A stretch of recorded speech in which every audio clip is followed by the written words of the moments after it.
डहाणू कोलवड येथे शनिवारी सकाळी 6:30च्या सुमारास भंगरवाला वळणावर डहाणूच्या दिशेने जाणारा मालवाहू ट्रक अपघात होऊन रस्त्यातच पलटी झालाय। समोरून अचानक येणाऱ्या मोटारसायकल चालकाला वाचविण्याच्या प्रयत्नात ट्रक चालकाच्या वाहनावरील नियंत्रण सुटलं। यानंतर ट्रक रस्त्यालगतच्या झाडावर आदळून उलटला। या अपघातामध्ये ट्रक चालक किरकोळ जखमी झाला असून सुदैवाने कोणतीही जीवितहानी झाली नाहीये।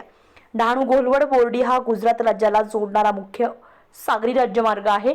या मार्गावरून दररोज मोठ्या प्रमाणामध्ये जड आणि हलकी वाहनं, खासगी आणि सार्वजनिक वाहतूक सुरू असते।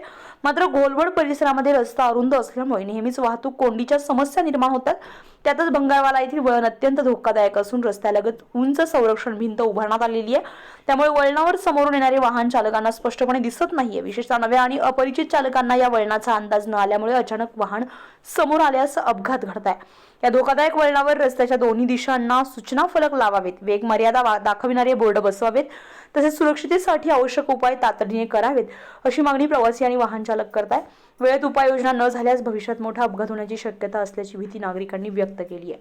कल्पेश दळवी, विकास समाचार न्यूज, डहाणू।